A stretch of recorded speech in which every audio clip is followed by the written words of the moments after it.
시험을 만나거든 기도하라. 오늘 12번째 강의 시간이면서요. 야고보서 마지막 시간이기도 합니다. 잘 들으시길 바랍니다. 여러분은 시험이 올 때 보통 어떻게 대처하십니까? 지금까지의 제 경험으로 볼 때 저 교인들을 관찰하지 않겠습니까? 교인들을 관찰해서 그 경험을 보니까 시험을 겪을 때 다음과 같은 양상을 보였습니다. 첫 번째, 시험을 딱 닥치면, 엄청난 시험에 닥치면 갑자기 새벽 기도를 시작하더라고요. 이게 가장 해결책으로 사람들은 생각하는 것 같아요, 교인들. 그래서 새벽 기도라면 평소에 엄두도 내지 못한 사람이 어느 날 갑자기 새벽 기도로 나와요. 그러면 그 주변 사람들 다 생각합니다. 무슨 문제 생겼나? 보통 그런 경우가 많아요. 예. 근데 특별한 메시지가 없는데도 목사님이 별 말씀을 하지 않았는데 펑펑 울기도 하고, 찬송가가 참 기쁨의 찬송, 신나는 찬송인데도 불구하고 울면서 노래 부르고, 주변 교회들은 다 알아요. 그가 시험이 들었구나. 어떤 시험인지는 모르겠지만 섬을 통해서 금방 듣게 되겠죠. 그리고 예상을 합니다. 어떤 일을 예상하냐면요. 저 일이 해결되면 다시 안 나올 거야. 네, 보통 그런 경우가 많아요. 둘째, 시험이 들이닥치면 치과하는 사람들이 있어요. 집에서 나오지 않는 사람들이 있어요. 우울증에 시달린 나머지 집 밖으로 나올 생각조차 하지 않는 그런 교인들을 보곤 했습니다. 자신이 시험을 당한 이유를 당최 알 수가 없고요. 또 내가 왜 이런 시험을 받아야 하는지 용납할 수도 없고요. 또 많은 생각을 해보지 않겠습니까? 왜 내게 이런 시험이 왔을까? 근데 그 시험의 근거가 될 만한 과거의 자기의 행적들이 다 떠올라요. 자꾸 생각나고, 그러다 보니까 부끄럽고, 그런 일을 저질렀던 모습들이 후회스럽고, 또 사람들의 시선도 너무 싫고, 사람들의 위로도 너무 싫고, 그래서 무엇을 한다고요? 칩거를 해요. 교회도 안 나오고, 동네 밖으로도 안 나오고. 셋째, 시험을 당했는데, 분명 시험을 당하고 있는데 아닌 척하는 사람들이 있어요. 당사자가 겪고 있는 시험을 주변 교인들은 다 알아요. 다 아는데 이 사람은 자신이 시험이 아닌 척, 또 힘들지 않은 척하는 사람들을 제가 본 적이 있습니다. 본인들은 그것을 이거 시간이 지나면 언젠가 지나갈 거라면서 가벼운 시험 또는 얼마든지 정신력으로 견딜 수 있다, 변명할 수 있다라고 견딜 수 있다라고 변명하지만 주변 교인들은 그것을 자존심 때문에 말 못하는 고집 또는 오기임을 압니다. 이런 경우는요, 사정을 잘 알기 때문에 주변 함께하는 교인들이 돕고 싶은 마음도 생기거든요. 돈에 대한 시험이라면 좀 물질로 돕고 싶고 어떻게든 하고 싶은데 당사자의 방어 기제로 인해서 도무지 도울 길이 없는 것이에요. 이런 경우는요, 사정을 잘 알아 돕고 싶은 마음이 커도 당사자가 완강히 거부하고 있는 모습을 또 울타리를 치고 있기 때문에 참 돕기도 어렵고 또 거기서 회생하기도 어렵고 그렇습니다. 시간이 지나면 참 이게 문제가 되거든요. 우울증이 심해지고 수치감도 늘어가고 불안해지고 죄책감 같은 그런 감정들이 자꾸 들어서다 보니까 이런 사람들은 참 어려운 경우에 처한 것을 보게 됩니다. 넷째, 시험을 당하면 어떤 사람들은요, 날 좀 보소 하면서 아주 동네방네 소문을 다 내고 다니는 사람들이 있습니다. 그러니까 그 속마음을, 힘들어 죽겠다는 그 속마음을 온몸으로 표현하는 교인들이 있어요. 예를 들어서 이제 목사가 시험에 들면요, 그 목사의 설교가요, 하나님의 말씀을 다 떠나가지고 신세한탄 막 그런 경우, 내가 지금 이런 애 저런 애 하면서 설교 내내 그런 내용을 가지고 설교를 하는 사람이 있고, 또 성도 중에 시험에 드는 성도가 있는데 자신이 대표 기도란 말이에요. 근데 대표 기도하는 내내 고해성사를 하는 사람들이 있어요. 뭐 울면서 기도해버리고, 또 찬양하는데 타령을 하는 경우도 보고요. 함께하는 교인은 교제하는 내내 반복되는 그 이야기를 계속 들어줘야 하고, 뭐라도 해줘야 하겠다는 그런 강박에 시달리기도 합니다. 다섯째, 시험이 들었을 때 기도를 요청하시는 분들이 있습니다. 아주 모범적인 사례이죠. 근데 제가 좀 부정적인 모습을 제가 말한다면 습관적으로 기도 요청을 하시는 분들이 있어요. 그냥 일만 생기면 기도 요청을 하시는 분들이 있습니다. 근데 그런 기도 요청은 의인의 간구의 힘을 잃게 만들어 버리거든요. 최근에 어느 목사님이 SNS에 올린 글을 제가 보았습니다. 새벽에 일어났는데 문자가 딱 왔어요. 보니까 대전에서 아는 지인분이 보낸 문자였는데 대전에서 세종시로 이사를 가는데 어제 그쪽에서 비가 많이 와서 이사하는 일이 염려가 되니 목사님 비 좀 안 오게 기도 좀 해주세요 라고 문자를 보냈다는 것입니다. 목사가 이렇게 궁시렁댔어요. 아니 내가 무슨 기후를 관장하는 신도 아니고 이렇게 궁시렁댔대요. 난감하죠. 이 사람이 이사 때문에 하나님께 비들이지 말아달라고 기도를 해야 될까? 그런 거 있지 않습니까? 그래서 스마트폰으로 날씨를 확인해 봤다고 합니다. 다행히 거기에 비가 오지 않는다는 일기예보가 있었어요. 그래서 문자를 보냈습니다.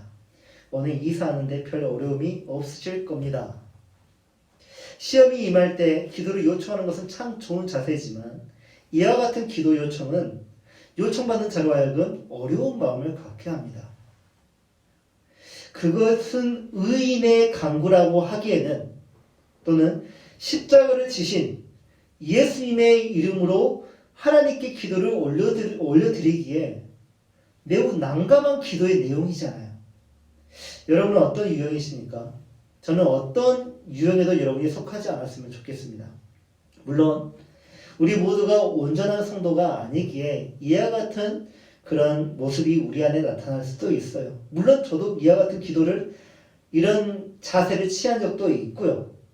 아마도 야고보 선지자는 초대교회를 그렇게 목회를 하면서 이와 같은 유형을 참 많이 목격했을 것입니다. 왜냐?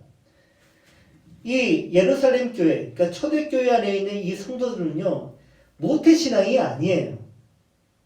그러니까 장성한 어른이 되어서 그리스도를 믿고 이제 그리스도인이 된 사람이에요. 그럼 그리스도를 믿기 전에 다른 신을 섬기던 사람들이에요. 다른 신을 섬길 때 그들은 기도를 어떻게 했을까요? 보통 기복신앙적인 모습으로 기도를 하지 않았을까요?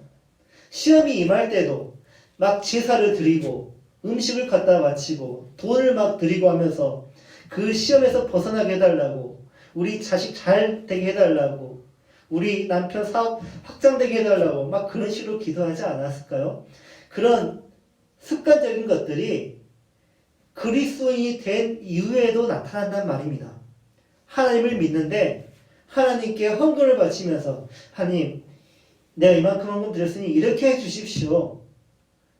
나에게 이런 어려움이 생겼으니 이것 좀 해주십시오 라고 기도를 요청하는 그런 기복적인 신앙이 그들 안에 나타났습니다. 그러나 우리는 더 이상 그와 같은 기도를 드려서는 안 되겠죠. 나아가 시험이 들었을 때도 그와 같은 대처를 해서는 안 될 것입니다. 우리 그리스도인들이 오해하지 말아야 할 것이 있는데요. 그것은 무시험이에요. 무시험. 그리스도에게는 시험이 없어야 한다는 억측을 주장해서는, 그런 억지 주장을 해서는 안 된다는 것이에요. 예수를 믿으면 믿기 시작하면 모든 일이 잘 된다. 사업도 잘 된다. 시험도 없다. 환난도 없다. 고난도 없다. 이런 말도 안 되는 주장을 펼치지 말라는 것입니다. 보통 이런 주장을 하는 사람들이 이런 말을 합니다. 하나님은 사랑이시니 나에게 이러한 시험을 주실 리가 만무해 라는 것. 신자에게 시험은요, 시련입니다. 시련은 금을 정련하는 과정이라고 했습니다. 하나님은 우리가 온전한 그리스도인이 될 때까지 시련을, 정금으로 나오는 그 과정들을 멈추지 않으실 겁니다. 그러나 우리는 하나님의 시련을 이해하기에, 받아들이기에 참으로 무지하고 연약하기 때문에 자꾸 하나님의 시련을, 믿음의 시련을 오해해요. 그렇다면 우리는 이와 같은 시련을 겪을 때마다, 시험을 임할 때마다 어떤 태도를 취해야 할까요? 믿음의 시련을 겪을 때 우리는 구체적으로 어떻게 해야 할까요? 야고보 선지자는 1장에서 이미 그것을 우리에게 밝혀주었습니다.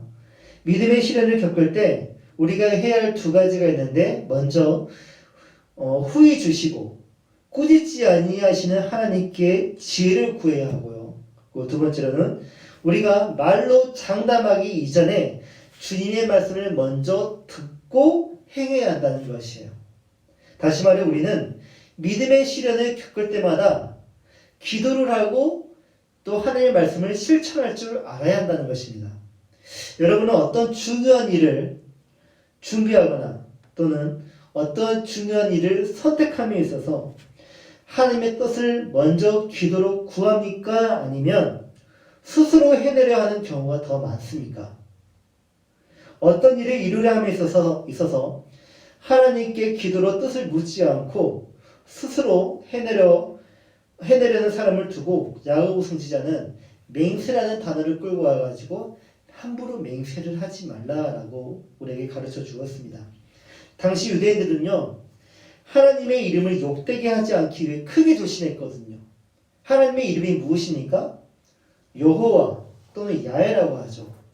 근데 그들이 성경을 읽을 때마다 이 여호와라는 단어가 나오면 이 하나님의 이름은 너무나 신성하기 때문에 그들은 함부로 부르기가 너무나 어려워서 아도나이, 그러니까 주님이라는 단어를 대체해가지고 하나님의 이름을 읽었단 말이에요. 이 정도로 유대인들은 하나님의 이름을 욕되게 하지 않기 위해서 정말 노력했던 자들입니다. 그러다 보니까 신성 모독을 피하기 위해서 그들이 맹세를 할 때는요, 하늘이나 땅으로 우회하여서 맹세를 하는 경우가 있었습니다. 그럼 그들은 왜 맹세를 하는 것일까요? 모든 일의 주권이 자신에게 있음을 드러내기 위해서 맹세를 하는 것이에요. 그렇다면 우리는 왜 맹세를 해서는 안 될까요? 우리의 맹세에 하나님의 뜻이 갇혀서는 안 되기 때문입니다. 그래서 우리는 믿음의 시련을 겪을 때 함부로 맹세를 해서는 안 됩니다. 믿음의 시련을 겪을 때 우리가 가장 먼저 해야 할 일은 맹세를 하고 어떤 장담을 하는 것이 아니라 하나님께 기도하면서 뜻을 묻고 만약 들었다면 그것을 행동하는 것이 우리가 해야 할 일이라는 것이에요.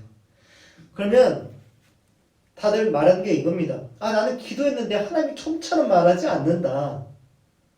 하나님의 음성을 들어본 적이 없다. 목사님들 자꾸 기도만 하면 하나님께서 내게 말씀하셨다고 이렇게 말씀하시는데 나는 도무지 기도해도 하나님의 말씀을 듣지 못하겠다 라고 하는 분들이 있습니다.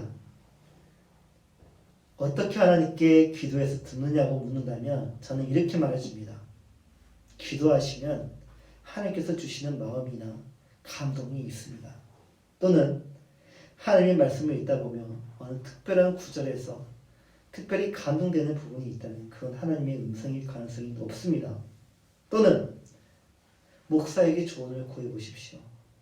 목사를 통하여서 하나님은 자신의 뜻을 대언해 주시기도 합니다. 성도들에게 함께 교제하는 성도들에게 고민과 그 시험거리를 나눠보십시오. 교제하는 가운데 하나님의 음성이 들리기도 하거든요. 이처럼 하나님은 다양한 수단과 방법을 통하여서 당신의 뜻을 우리에게 늘 알려주십니다. 그런데 많은 교인들이 이러한 수단과 방법을 지나쳐버리거나 생략하고 자신의 생각과 자신의 경험과 자신의 뜻에 따라 함부로 장담을 해버리거나 맹세를 해버립니다. 어떻게요? 이렇게요. 오늘이나 내일 어느 도시에 가서 1년 정도 머물면서 사업을 시작해 큰 돈 좀 벌어야겠다. 하나님께 묻지도 않고 자기가 계획 세워서 큰 돈을 벌 수 있겠다는 것까지 장담을 해버리고 교회를 떠나버린다는 거예요. 공공할지라도 아무리 공공할지라도 취업이 어렵더라도 일이 잘 풀리지 않더라도 지금 당장 내가 어른이 되는데도 불구하고 무엇을 할지 모르겠다 할지라도 구체적인 꿈과 비전이 없어도 이와 같은 말을 함부로 해서는 안 된다라는 것이에요. 그것은 하나님의 주권을 어기고 자신이 시간과 인생의 주인이 되겠다는 것을 표명하는 것과 같고요. 하나님 없이도 자신의 힘으로 얼마든지 그 일을 해낼 수 있다고 하는 교만과 같기 때문입니다. 그러므로 믿음의 시련 앞에서 맹세 따위로 하나님의 뜻을 그 맹세에 묻히거나 갇히게 해서는 안 됩니다. 근데 알아요. 이게 무엇을 아냐? 믿음의 시련이 얼마나 힘들고 고통스러운 것인지 잘 압니다. 저도 믿음의 시련을 많이 겪어본 사람이기 때문에 이게 얼마나 힘든 것인지 압니다. 그렇다 해서 책임지지도 못하는 말을 앞세워가지고 앞세우는 것은요, 스스로를 허세와 허용으로 포장하는 것과 같거든요. 그래서 우리는 괴로울 때, 이 믿음의 시련으로 인해서 정말 괴로울 때 어떻게 해야 되느냐? 기도해야 합니다. 기도는 하나님의 성도에게 가르쳐 주신 은혜를 주시는 방법, 수단이기 때문이겠죠. 요즘 인터넷만 열면요, 포털 사이트 열기만 하면 가장 먼저 늘 있는 뉴스가 바로 코인, 그러니까 가상화폐 아니면 주식에 관련된 내용입니다. 젊은이들 사이에서 주된 이야기가 역시 그것들이에요. 그런데 이 이야기를 나누면 다들 떼도 버렸다는 사람이 없어요. 다들 한숨이에요. 우는 사람이 거의 없습니다. 이야기 나누는 그 무리 중에 우는 사람이 있다면 그 코인과, 그러니까 가상화폐와 주식에 관련이 없는 사람이에요. 그러니까 저도 보면 웃고 있어요. 관련이 없는 사람이기 때문에. 근데 다른 사람들 한숨 짓고 있는 사람은 무엇이죠? 마이너스를 지금 다 내리찍고 있는 사람들이에요. 실패했기 때문에 좌절하고 절망하고 있어요. 누구 때문에, 소개해준 누구 때문에 내가 이렇게 됐다라면서 말이죠. 스마트폰에서 눈을 처음처럼 떼어내지 못합니다. 대화 중에도 계속 보고요. 밥 먹으면서도 계속 보고요. 오르내리고 하는 그 숫자와 그래프에 아주 감정이 그 순간에 일희일비하는 것을 제가 봅니다. 그 모습을 보면 도대체 무엇을 하려고 저기에 저렇게 매진하는 것일까? 다 보면 답은 그거예요. 부자가 되고 싶어서죠. 멋진 집과 멋진 차와 멋진 옷과 좀 풍족하게 살고 싶어서 다 하는 거 아니겠습니까? 이제는 목사들 사이에서도 주식과 가상화폐 이야기가 이제 그냥 아주 자연스럽게 나옵니다. 전에는 절대 하면 안 된다 하면 했던 목사님들이 이제는 우리 자녀들에게도 경제를 가르쳐야 한다. 미국 같은 경우는 어렸을 때부터 주식을 가르친다더라. 이거는 투자다. 투기가 아니다. 투자다. 라는 명분하에 주식과 가상화폐에 투자하는 분들이 있습니다. 손대는 분들이 있어요. 근데 저는 잘 모르겠어요. 해도 되는 것인지 해서는 안 되는 것인지. 하지만 제가 안 하는 이유는 분명하거든요. 왜 제가 안 하느냐? 제가 그것들을 가지고 하나님께 기도를 할 수 없기 때문이에요. 야고보 선지자는 의인의 간구는 역사하는 힘이 크다고 했잖아요. 제가 의인으로서 무언가를 대상을 가지고 기도를 해야겠는데 제가 코인과 주식을 위해 기도를 하기에는 불가능하다는 것입니다. 저는 그것들에 대해서 지식도 없고요. 지혜도 없습니다. 무엇이 선인지 무엇이 바른 것인지 저는 도무지 알 수가 없습니다. 어느 누가 제게 목사님 제가 이런 이유로 코인에 투자를 했는데 수익이 좀 날 수 있도록 저를 위해 기도 좀 해주십시오 라고 기도 요청을 한다면 제가 정말 하나님께 그걸 기도해야 될까요? 그것을 가지고 그가 그것으로 인해 얻는 수익, 그러니까 코인을 하는 그 목적이 예수님의 십자가의 죽음과 어떤 상관관계가 있는 것일까요? 저는 그 상관관계를 전혀 모르겠다는 것이에요. 그 수익을 위해 제가 어떻게 예수님의 이름으로 기도를 드려야 할지 정말 모르겠다는 말입니다. 분명한 상관관계가 있다면 저는 그의 기도 요청에 따라 기도를 해드릴 수 있습니다. 하지만 정말 일도 모르겠습니다. 오히려 저는 반대의 기도를 드려야 할지 모르겠습니다. 엘리야 선지자처럼 말이죠. 엘리야 선지자는요, 아합이라는 왕이 북이스라엘을 다스리던 때 활동하던 하나님의 선지자였습니다. 성경은 이 아합 왕을 악한 왕으로 묘사하고 있어요. 근데 악한 안 중에서 가장 1등으로 악한 그런 왕으로 묘사하고 있습니다. 그의 아내는 더 악했고요. 근데 공교롭게도 그가 다스리던 나라는요, 가장 부유하던 때였어요. 이스라엘이. 가장 부유하고요, 가장 강하고요, 태평성대를 이루고 있는 나라가 그의 나라였거든요. 그때 엘리야가 하나님께 기도하기를 이 나라에 고난을 달라고 기도를 합니다. 열왕기상 17장 17절에 그가 비가 오지 않기를 간절히 기도한즉 3년 6개월 동안 땅에 비가 오지 아니하고, 이 태평성대를 이루고 있는 백성들이 다 만족하고 있는 삶을 살고 있는데 엘리야 선지자가 우리에게 고난을 주시옵소서, 3년 6개월 동안 우리에게 비를 내려주시 마시옵소서, 이 말은요, 우리의 경제를 폭삭망하게 해주시옵소서 라고 기도를 했다는 것이에요. 비가 오지 않으면 나라의 정서는 흔들리겠죠. 근데 엘리야 본인 역시 힘들지 않겠습니까? 근데 왜 그는 그와 같은 기도를 하나님께 드렸던 것일까요? 그것은요, 악한 시대에 대한 하나님의 심판이었고 가뭄은 하나님의 심판 도구였기 때문이에요. 야고보 선지자는 이것이 그의 간절한 기도에 대한 하나님의 응답이라고 말합니다. 의인의 강관의 힘이 큰 이유가 여기에 있다는 게 이것입니다. 엘리야는 이처럼 이 시대의 악에 대해, 하나님 이 시대가 이렇게 악한데 이 악에 대해서 침묵하지 말아야 주시옵소서 라는 의미에서 하나님께 그 기도를 드렸던 것이에요. 당시 이스라엘은요, 하나님을 찬미하고 하나님을 예배하는 것 대신에 바알과 아세라를 찬미하고 숭배하는 데 열심을 했습니다. 열심을 다했습니다. 그들은 그들의 풍요와 그들의 강함이 비의 신, 다산의 신, 번영의 신, 농경의 신인 바알과 아세라에 의한 것이라고 믿었기 때문입니다.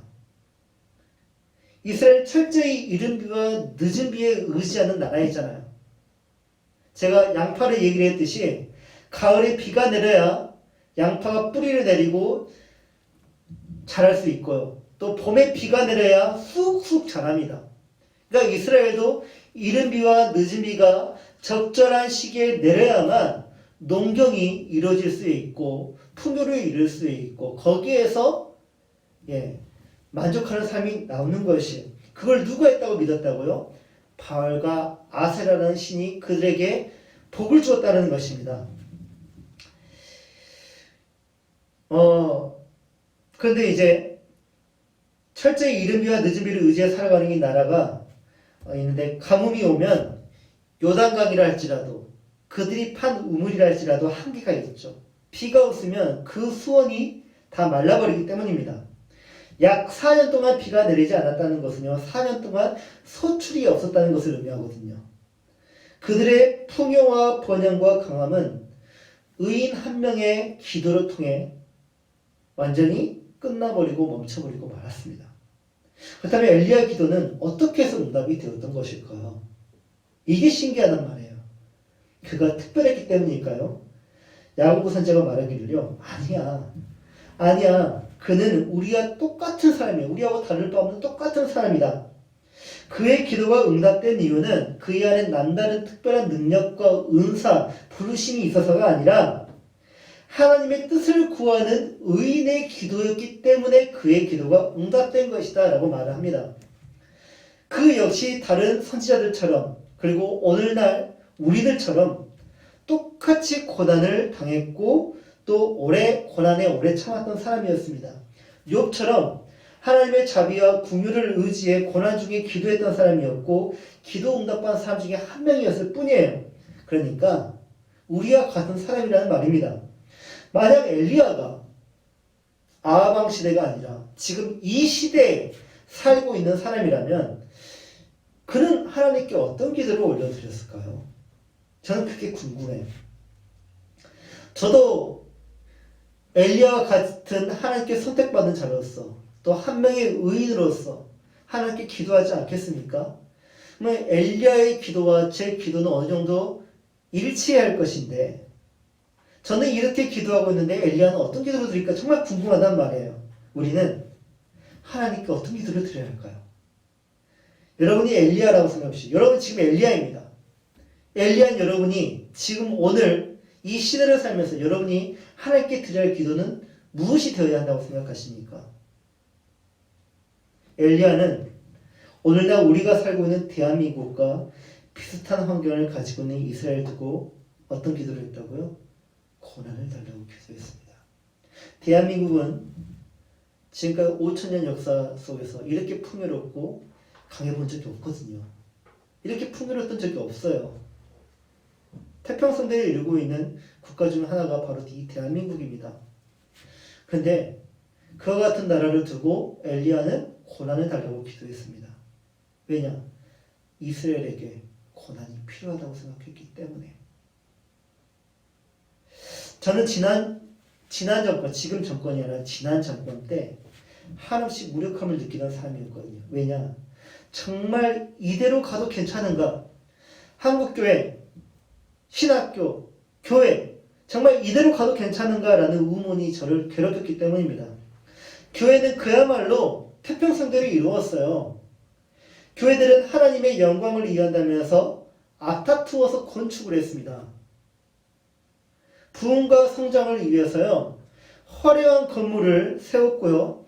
또 마케팅을 했단 말이에요. 교회들마다. 은행을 교회가 먹여 살린다는 말이 나올 정도로 교회들은요. 어마어마한 그런 금액들을 대출을 받았고요. 이자를 내고 있었습니다. 천문학적인 액수였죠. 지금도 그런 홍보 그런 편지가 와요. 금융권에서 우리 교회한테도요. 대출이 필요하지 않느냐. 교회 또 사회 참여 또 얼마나 적극적이었는지 모릅니다. 교회들마다 사회복지시설을 세웠고요. 사회봉사를 이루었고요. 국제선교를 했고요. 국제기금을 만들어서 정말 여러 나라를 도왔습니다. 다양한 영역에서 교회들은 굵직하고 중대한 사역을 이뤄갔죠. 정부와 지자체는 교회의 이러한 활동을 정말 높여 샀고요. 교회의 행보를 도외시할 수가 없었습니다. 정부와 지자체는 어떻게 했습니까? 조찬 기도회를 열었습니다.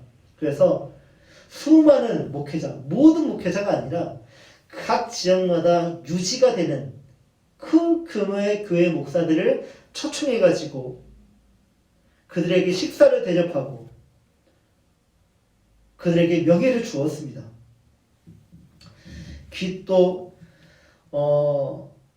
그리고 교회 지도자들은 그들을 위해서 축복을 아끼지 않았죠. 저는 이것을 보았는데 교회 행사에 정치인들이 초청되어서 예배에 정치인들이 초청되어서 기도의 순서마다 그들을 위한 축복이 거침없이 나오는 것을 보았고요.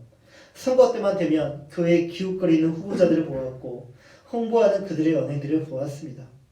그들은 공약이라도 하듯이 교회를 위해 시설과 또 후원금을 약속했고요. 교회들은 그 후원과 또 지원금에 대해서 정말 호황을 누렸습니다. 목사들은 아니랬죠. 그리고 성도들은 그걸 너무나 기뻐했습니다. 교회 내는 직분을 가지 않은 사람이 없었고요. 그로 인해 상패를 파는 선교사는 때 아닌 호황을 누렸습니다.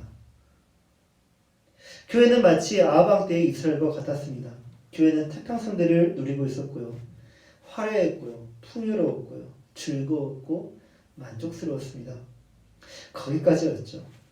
정말 누구의 기도였는지 모르겠지만 누구도 이렇게 기도하지 않았을 것 같은데 누가 엘리야의 이 심정을 가지고 기도를 했던 것 같아요. 그 의인의 간구는 교회의 고난을 가져왔어요. 근데 놀라운 것은요. 교회의 고난이 시작되자 교회가 정화되기 시작하더라고요. 정권 교체와 코로나19는요. 교회의 각성을 일으켰고 산 믿음과 죽은 믿음을 구분하면서 교회를 청결했습니다. 죽은 믿음을 가진 자들은 버티지 못하고 교회를 떠났고 산 믿음을 가진 자들은 고난 가운데 교회를 지키고 있습니다. 태평성대를 가져왔던 교회의 수많은 것들이 이제 짐이 되기 시작했습니다. 대출은 무거운 족쇄가 되어버렸고 넓고 높은 건축물은 애물단지가 되어버렸고요. 화려한 공약으로 교회의 동반자가 되어줄 것 같던 정치인들은 교체되었거나 뒤로 숨어버렸습니다. 사회 참여에 다리를 놓았던 기구가 있고 시설들이 있었는데 후원금과 봉사자들이 줄어드는 바람에 위기에 놓이게 되었고 교회 공간에 늘 웃음과 음식들이 즐비했었는데 이제는 그것들 대신에 침묵으로 채워져 있습니다. 죽은 믿음을 가진 자들은 그 믿음을 증명하듯이 교회를 등졌고 교회를 떠나버렸고 산 믿음을 가진 자들은 욥처럼 엘리야처럼 고난을 당하고 있고 오래 견디고 있는 것 같습니다. 근데 저는 지금 이때가 너무 좋아요. 고난에 처해 있는 이때가 지금 저는 너무 좋아요. 가뭄이라 할 수 있는 이때가 저는 너무 좋습니다. 주님의 교회가 회복되고 있다는 느낌이 들거든요. 다들 어렵다고 말하지만 어려울수록 교회들이 하나님을 의지하는 까닭에 하나님의 이름을 부르시는 까닭에 저는 지금이 더욱 좋은 것 같아요. 우리에게 풍요가 아니라 고난이 필요했던 것 같아요. 어쩌면 우리에게 더 오랜 시간의 고난이 필요할지 모르겠습니다. 그래서 우리는 더욱 힘들어질 수 있습니다. 어쩌면 이 예수의 교회가 그 고난과 힘듦으로 인해 역사 속으로 사라질 수도 있습니다. 근데 우리의 사라짐이 이 시대의 악함과 교회의 무능력으로 보여주는 하나님의 교보제라면 그 역시 또한 저는 감사할 수 있을 것 같습니다. 실패는 두렵죠. 이 김영철 목사에게 실패는 매우 두려운 것입니다. 웃음거리가 되는 것도 정말 싫습니다. 남들이 저를 가지고 조사하는 것도 싫고 저를 대상으로 비판하는 것도 싫고요. 너 그럴 줄 알았다 라고 말하는 것도 너무 듣기 싫습니다.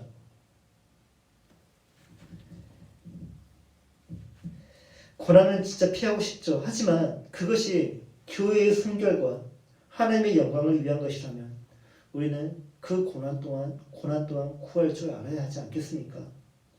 엘리야는 고난을 구했잖아요. 그 결과 바알과 아세라 신은 짓밟혔죠. 그 신들을 섬기는 제사장들은 모두 다 850년 다 처형당했고요.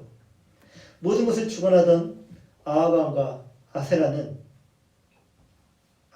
바알과 아세라 갑자기 헷갈리네요. 아하방의 아내가 누구죠? 이세벨이죠. 갑자기 헷갈린다. 이세벨은 비참한 결말을 맞이했습니다. 교회 안에 있는 우상이 무너져야 한다면, 우상이 너무 많아서 교회 안에 있는 우상이 무너져야 한다면, 또 교회의 순결이 회복되어야 하는 시점이 바로 이 시점이라면, 하나님의 영광이 회복되어야 한다면 우리는 지금 이때, 지금도 힘들지만 더 큰 고난도 구할 줄 알아야 하는 교회가 되어야 하겠습니다. 이것이 믿음의 기도예요. 우리가 하나님께 무릎을 꿇고 기도하는 모든 내용은 믿음이 있어야 드릴 수 있는 것이라야 합니다. 여러분의 기도는 하나님께 드리는 믿음의 기도입니까? 아니면 바알과 아세라와 같은 하나님께 드리는 기복신앙의 기도입니까? 여러분의 기도를 한번 살펴보십시오. 그 기도에 대한 모든 응답은 누구를 위한 것인지, 누구를 기쁘게 하는 것인지, 누구를 명예롭게 하고 영광스럽게 하는 것인지 한번 기도의 내용을 찬찬히 살펴보시길 바랍니다. 전설에 의하면, 구전에 의하면 야고보 선지자의 별명은 낙타 무릎이었다고 합니다. 낙타를 본 적 없으시죠? 낙타의 무릎은요, 이 가냘픈 다리에 낙타의 무릎은요, 이렇게 큰 돌덩어리가 있는 것처럼 보이거든요.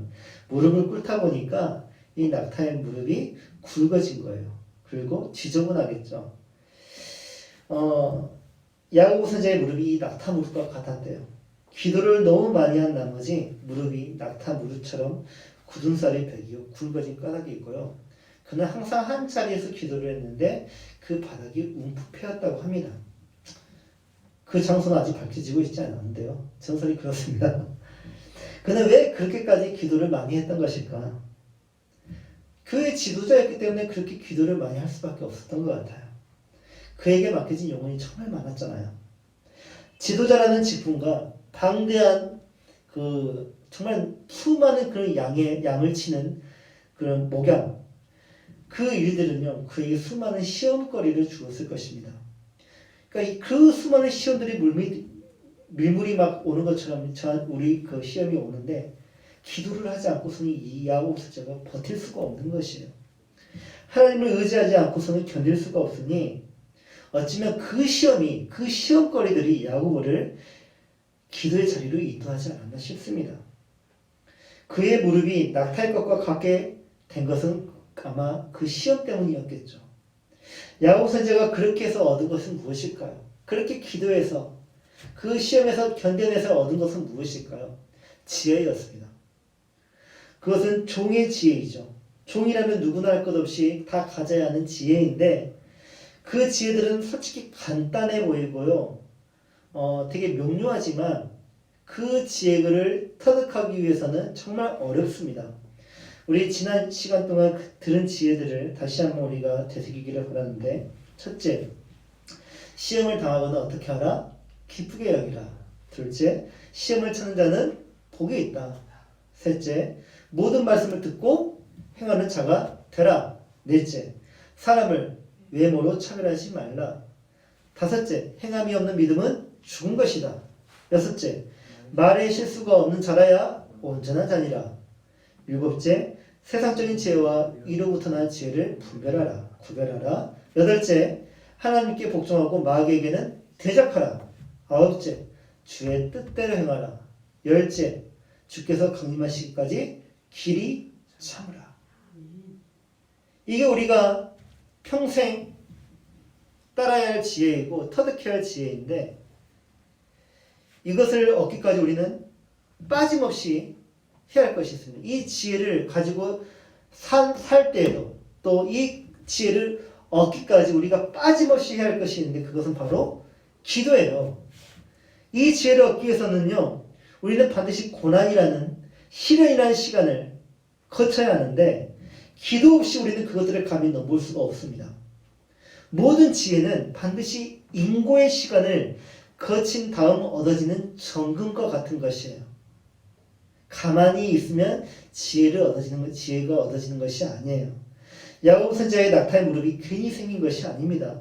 그만큼의 눈물이 있었고, 그만큼의 아픔이 있었고, 그만큼의 시련이 있었고, 그만큼의 기다림, 인내, 또 마귀에 대한 대적이 있었기 때문에 얻어진 보석과 같은, 정금과 같은 무릎이 아니겠습니까? 그 무릎이 생산해낸 기도의 응답들을 생각해 보십시오. 그의 기도가 살려낸 영혼들이 얼마나 많겠습니까? 그의 기도로 인하여서 끝난 다툼과 성도의 시험이 얼마나 많겠습니까? 그의 기도로 인해 초대교회는 얼마나 많은 위기에서 벗어나고 그러면서 성장하고 성숙해졌을까요? 정말 부끄러운데요. 그와 같은 목회자의 모습이 아니라, 제가 그와 같은 목회자의 모습이 아니라 정말 부끄럽습니다. 그래서 이 설교를 쓸 때 제가 회개를 했어요. 부끄러워서. 여러분, 근데 이 삶은요, 이 지혜는요, 김영철 목사의 것만이 아니에요. 목회자의 것만이 아니에요. 하나님의 사람이라면, 하나님의 종이라는 자는 모두 다 가지고 있어야 할 지혜입니다. 그의 종이라면 누구나 같은 비전을 추구할 줄 알아야 돼요. 지체마다 추구하고 이뤄야 할 비전들이 다를 수 있겠지만, 적어도 우리는 서로의 죄를 고백하며 병이 낫기를 위하여 서로 기도를 할 줄 알아야 합니다. 의인의 강물이 역사하는 힘이 크기 때문이에요. 이게 무슨 말일까요? 각 지체 안에 있는 능력과 힘을 서로에게 아낌없이 쓰라는 말이에요. 그럴 때 한 몸의 역사가 이루어지기 때문입니다. 이 오른손을 닦을 수 있을까요? 없을까요? 이 오른손의 능력은 대단하잖아요. 근데 이 오른손에 있는 오염물을 이 오른손이 닦을 수 있을까요? 없을까요? 없어요. 반드시 왼손, 아니면 손이 없다면 발로, 아니면 다른 무언가로 닦아야겠죠. 자기만을 위한 기도는 결코 응답될 수 없다는 말입니다. 서로가 서로를 위해서 기도해 줄 때 그 기도는 응답되는 것이에요. 각 지체가 서로를 위해할 때, 이 팔다리가 서로를 섬길 때 이 몸은 건강해지는 것이죠. 성도 각자가 서로를 위해 섬길 때 건강한 교회가 될 수 있고 나도 건강해질 수 있는 것이에요. 이를 위해서는 기도가 필요합니다. 기도 없이는 역사가 일어나지 않습니다. 여러분은요, 이 시대의 엘리야이고 이 시대의 야고보 선지자입니다. 엘리야로서 하나님께 어떤 기도를 드려야 할까요? 야고보로서 어떤 지혜로 교회를 섬기고 세상을 상대해야 할까요? 모든 답은 지혜의 근원이신 하나님께 있습니다. 그러므로 우리는 기도해야 합니다. 기도하는 자는요, 필히 후히 주시고 꾸짖지 아니하시는 하나님으로부터 그 지혜를 얻게 될 것이고요. 그 지혜로 온전한 삶을 이룬 그리스도인은 하나님으로부터 상을 얻게 될 것이고요. 그 삶의 끝에서는 반드시 후회 없는 기쁨과 만족을 누리게 될 것입니다. 저는 그 사람이 그 지혜를 다음 세대에게 나눌 수 있는 그 사람이 바로 여러분이 되기를 우리 구주 예수 그리스도의 이름으로 축복합니다. 기도하겠습니다.